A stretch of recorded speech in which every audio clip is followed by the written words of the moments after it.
Bienvenidos a esta sexta sesión de este seminario sobre el mensaje de 1888 en español. En nuestra sesión anterior vimos cuál era el centro del mensaje presentado por Alonso Jones y Elliot Joseph Waggoner en 1888. Era Cristo nuestra justicia, nuestro divino Salvador.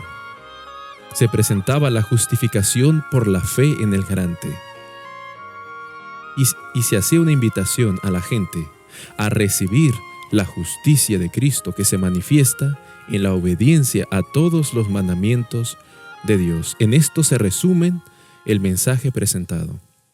Ahora, en nuestra sesión de hoy la he titulado La purificación del santuario y el mensaje de 1888. La pregunta clave es: ¿se guarda alguna relación entre el mensaje de 1888 y la purificación del santuario celestial? Bien, ahora tienen delante de ustedes un diagrama y quiero enfatizar aquí dos puntos. El primero de ellos, damos por sentado la profecía de las 2300 tardes y mañanas. No voy a mencionar todos los detalles por el tiempo, pero sí demos por sentado que la profecía inicia, como ustedes pueden ver, en el año 457 antes de Cristo, y esta concluye en el año de 1844. El gran chasco, el surgimiento del movimiento adventista. Muy interesante. Ahora, el otro punto que quiero enfatizar es que cuando Cristo vino a esta tierra, vivió su vida, realizó su ministerio, murió, resucitó, ascendió al cielo. Y en el año 31, cuando asciende al cielo, Cristo, como ustedes pueden ver en sus pantallas, entra en el santuario celestial, en el lugar santo. Y desde entonces hasta el año de 1844, como dice Daniel capítulo 8, versículo 14, hasta 2300 tardes y mañanas, luego el santuario será purificado.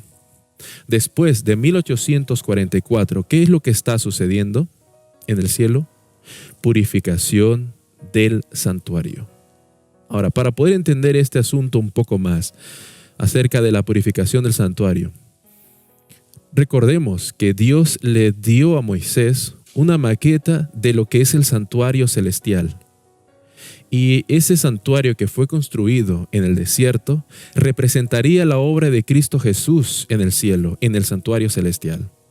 Ahora, en el santuario terrenal existía dos ceremonias principales. Es muy grande el asunto del santuario, pero quiero mencionar esto solamente. Había dos ceremonias principales entre el pueblo de Israel acerca del santuario. La primera de ellas es conocida como el sacrificio diario o sacrificio continuo. ¿En qué consistía esta ceremonia?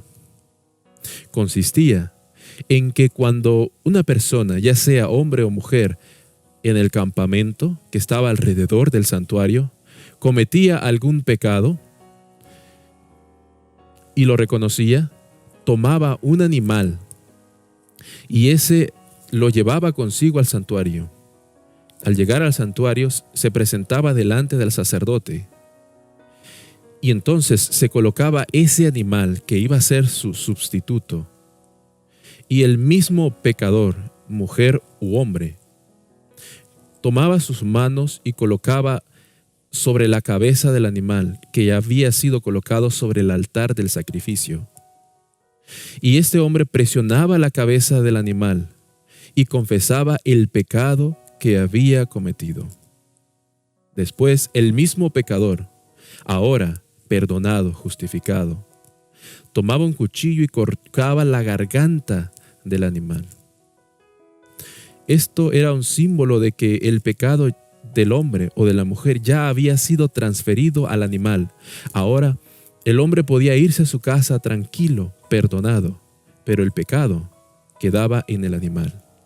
Y como la vida estaba en la sangre, el pecado estaba en la sangre del animal.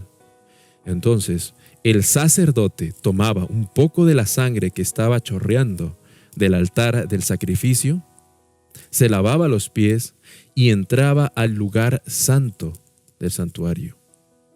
Esto significaba, con esta ceremonia del diario o del continuo, los pecados de los hombres y mujeres entraban al santuario por medio de la sangre.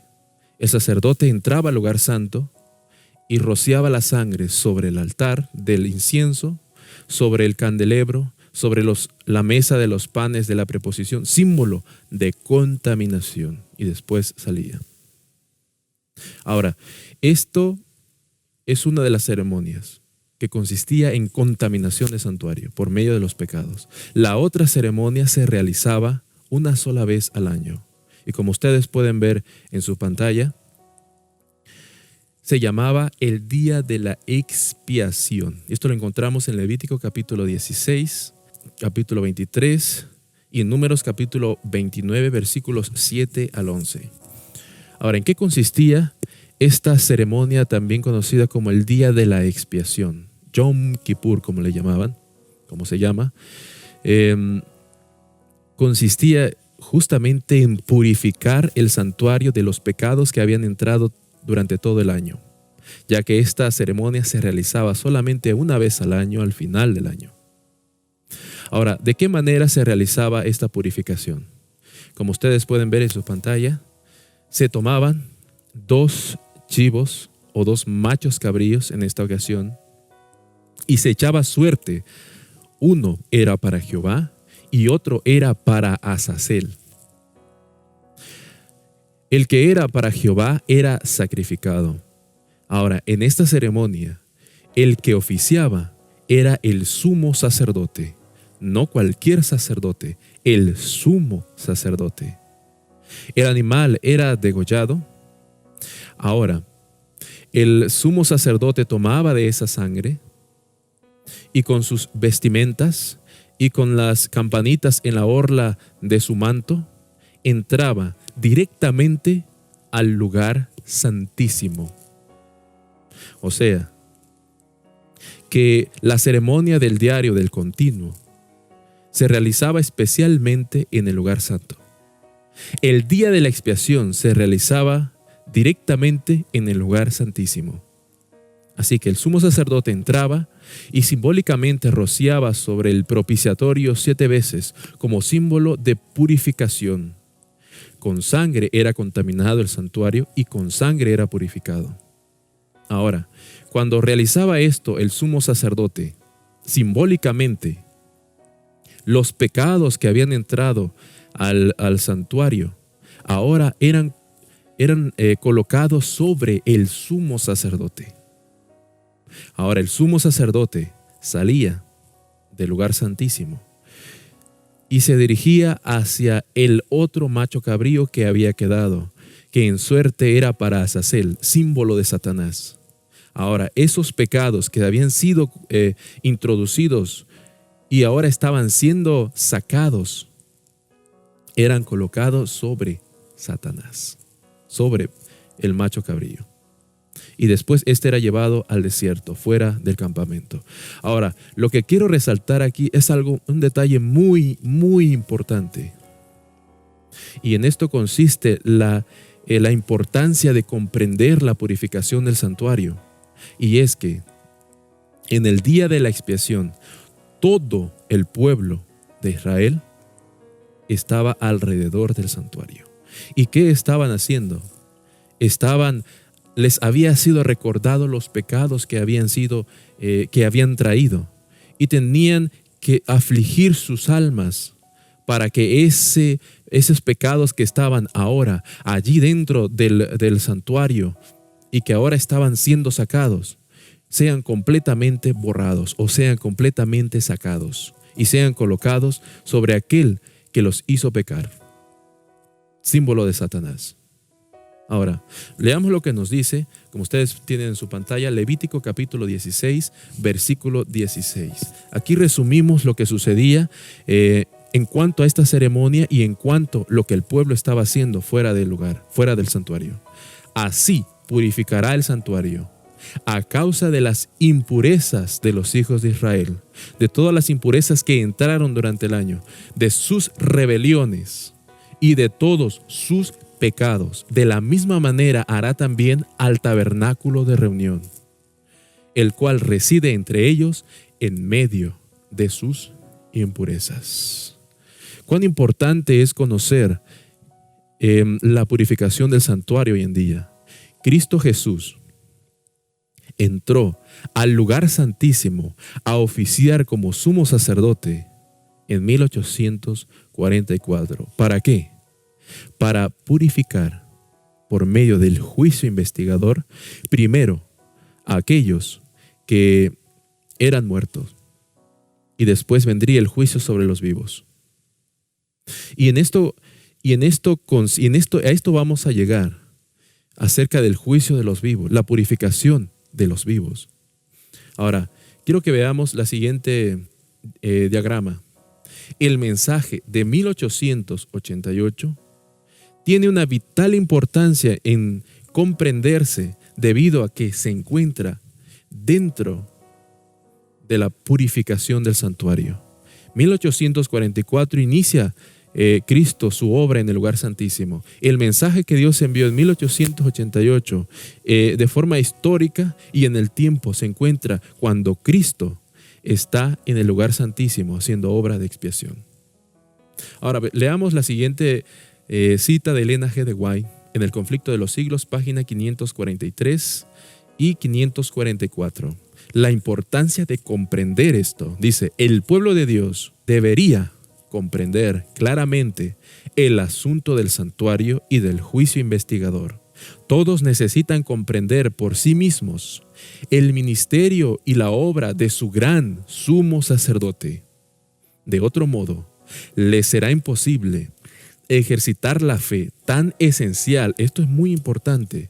Si no comprendemos el asunto del santuario y del juicio investigador, nos será imposible ejercitar la fe, llevarlo a la práctica, esta fe tan esencial en nuestros tiempos.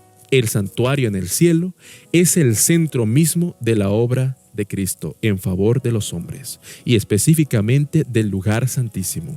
Concierne a toda alma que vive en la tierra. Nos revela el plan de la redención, nos conduce hasta el mismo fin del tiempo y anuncia el triunfo final de la lucha entre la justicia y el pecado. Ahora, el enemigo de Dios ha procurado hacer desaparecer incluso dentro de nuestra iglesia este asunto del santuario, colocando ideas que no son correctas, como por ejemplo decir que el santuario no existe. Si el santuario no existe, o si decimos que esta doctrina no es real, entonces no tenemos ningún propósito de este movimiento adventista. Ahora veamos esta cita de Elena G. de White. El Evangelismo, página 167. En el futuro surgirán engaños de toda clase y necesitamos tener terreno sólido para nuestros pies. El enemigo presentará falsas doctrinas, tales como la doctrina de que no existe un santuario. Este es uno de los puntos en los cuales algunos se apartarán de la fe. Satanás está luchando continuamente para sugerir suposiciones fantásticas con respecto al santuario, degradando las maravillosas imágenes de Dios y el ministerio de Cristo por nuestra salvación, a fin de convertirlas en algo que cuadre con la mente carnal. Quita de los corazones de los creyentes el poder director de esas imágenes divinas y lo suple con teorías fantásticas inventadas para anular las verdades de la expiación y para destruir nuestra confianza en las doctrinas que hemos considerado sagradas desde que fuera dado por primera vez el mensaje del tercer ángel. Así quisiera él despojarnos de nuestra fe en el mismo mensaje que nos ha convertido en un pueblo separado y que ha dado carácter y poder a nuestra obra. Claramente, aquí el espíritu de profecía nos está diciendo, en otras palabras, que el propósito de nuestro movimiento adventista es justamente que Dios logre su propósito de tener un pueblo purificado para poder ser purificado el santuario celestial, el lugar santísimo, el lugar santo, donde los pecados entraron. Ahora, ¿qué decían los mensajeros del mensaje de 1888 acerca de la purificación del santuario? Estaban en acorde con esta doctrina que nos presenta, que es bíblica y nos presenta también el espíritu de profecía. Veamos lo que dice. Esto está en el Camino Consagrado a la Perfección Cristiana de Alonso Jones, página 97, extractos hasta la página 101. Esa purificación del santuario consistía en la limpieza y eliminación del santuario de las inmundicias de los hijos de Israel, de sus rebeliones y de todos sus pecados, que mediante el ministerio sacerdotal había sido llevados al santuario durante el año.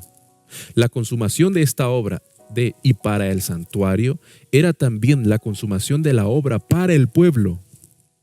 Así, la purificación del santuario afectaba al pueblo y lo incluía tan ciertamente como al santuario. En esta primera parte vemos que el asunto de la purificación no solamente era para el santuario, sino que tenía una relación directa con la purificación del pueblo. Sigue diciendo, en el servicio del santuario terrenal vemos también que para producirse la purificación, completándose así el ciclo de la obra del evangelio, debía primero, esto es muy importante, debía primero alcanzar su cumplimiento en las personas que participaban en el servicio. En otras palabras, en el santuario mismo no se podía acabar la prevaricación, hablando del santuario celestial. No se podía acabar la prevaricación, poner fin al pecado, expiar la iniquidad, ni traer la justicia de los siglos, hasta que todo ello se hubiese cumplido previamente en cada persona que participaba del servicio del santuario. El santuario mismo no podía ser purificado antes de que lo fuese cada uno de los adoradores. En pocas palabras, Alonso Jones enfatiza aquí que para que el santuario celestial sea purificado, primero debe ser purificado el campamento, el pueblo de Dios. Dios, Cristo, no va a concluir su obra en el lugar santísimo hasta que primero realice la obra en el pueblo de Dios. Ahora veamos esto que nos dice Elliot Joseph Wagoner, Review and Herald, 30 de septiembre de 1902. Aunque el registro total de nuestro pecado, escrito con el mismo dedo de Dios, fuese borrado, el pecado permanecería porque está en nosotros. Si el registro de nuestro pecado estuviera grabado sobre piedra y ésta se moliese reduciéndola a polvo, aún así eso no borraría nuestro pecado. El borramiento del pecado es su borramiento de la naturaleza, y quiero aquí aclarar, se refiere al carácter del ser humano, de manera que no tengamos más conciencia de él. Lo que dice Hebreos 10:2. El fin de la purificación del santuario de Dios debe comenzar primero en nosotros. Y esto se reflejará en la purificación de los registros en el cielo. Pero ¿qué es lo que tiene que ser purificado en nosotros? ¿El carácter? Sí, pero también la conciencia. Sigue diciendo esta misma cita. Limpios por la sangre de Cristo, no tendrán más conciencia del pecado, porque han sido limpiados del camino del pecado. Se buscará su iniquidad y no se hallará. Se les habrá quitado para siempre. Incluso, aunque sean capaces de recordar que han cometido ciertos pecados, olvidaron el pecado en sí mismo, no pensando nunca más en cometerlo. Esa es la obra de Cristo en el verdadero santuario. ¿Cuál es la obra de Cristo en el verdadero santuario? Es la limpieza de las conciencias de la gente, de su pueblo. Él quisiera que todo el mundo fuese salvo. Sin embargo, solo algunos pocos, y como veremos en nuestra siguiente sesión, la última generación, tendrá el sello de Dios, el carácter de Dios impreso en sus mentes, en sus caracteres, en sus conciencias. Buscarán pecado, saben que han pecado, pero no lo encontrarán. ¿Por qué? Porque ha sido purificado. Cuando es purificado en el corazón, también en el cielo se refleja en el cielo, en el santuario celestial, esa misma purificación. Son borrados los pecados.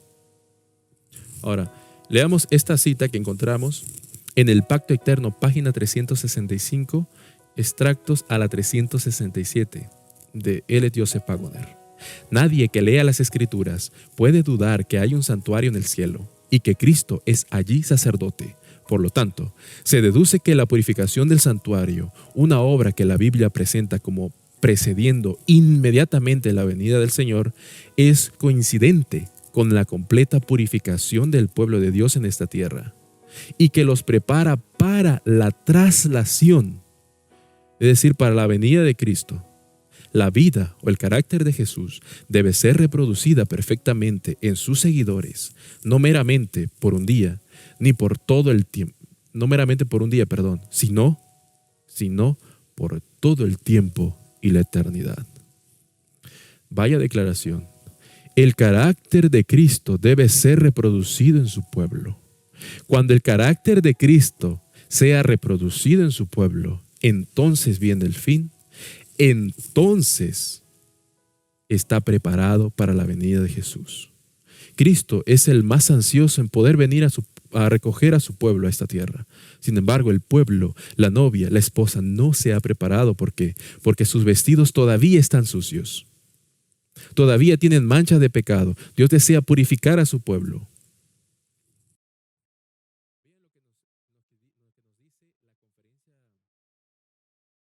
Leamos la siguiente cita que encontramos en la conferencia del boletín de 1893 de Alonzo Jones. Porque Dios quiere circuncidar a su pueblo, la Odisea. Entonces, cuando nosotros como pueblo, como cuerpo, como iglesia, hayamos recibido la bendición de Abraham, entonces, ¿qué viene? ¿Cuál es la bendición de Abraham? La justificación por la fe, la justificación por creer. Entonces, cuando recibamos esto, vendrá el derramamiento del Espíritu. Así sucede en la persona. Cuando la persona cree en Jesucristo y obtiene la justicia que es por la fe, entonces recibe el Espíritu Santo, que es la circuncisión del corazón. Ahora ustedes pueden ver una imagen allí. En esa imagen ustedes pueden ver a un hombre que trae una vestimenta y que Cristo está colocando otra sobre la vestimenta que ya trae este hombre. Nosotros siempre hemos creído que esto así es. Sin embargo, cuando nosotros venimos ante Jesús, como dice el mensaje a la Odisea, ¿no sabes que eres un pobre, miserable, ciego y desnudo? Por lo tanto, yo te invito a que compres de mí oro afinado en fuego y te vistas con vestiduras blancas que yo te doy. ¿Saben que esta imagen no funciona así? Nosotros estamos desnudos. Cristo no nos coloca su manto blanco sobre nuestras vestiduras viles. Primero tiene que ser quitada esa vestidura vil, entonces Él nos colocará ese manto. O sea, que que Dios no pone una cubierta sobre nuestros pecados, sino que Él los quita de nosotros, de nuestra mente.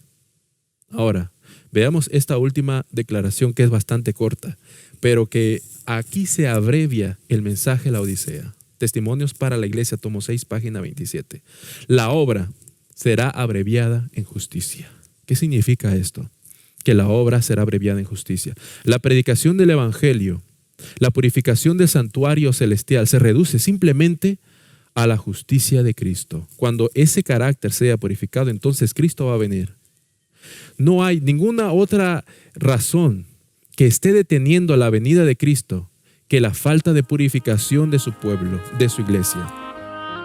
Ahora la invitación que Dios nos hace en esta hora es, ¿de verdad estamos tomando en serio la palabra de Dios cuando dice que quiere un pueblo, un movimiento adventista que se encamine hacia la Canaán celestial, con vestiduras limpias, con un carácter que refleje el carácter de Cristo? ¿Realmente lo estamos tomando en serio? Dios tiene su pueblo y tendrá su pueblo. Hoy, militante, mañana triunfante. ¿Tú quieres ser parte de este pueblo? En nuestra siguiente sesión vamos a estudiar la última generación.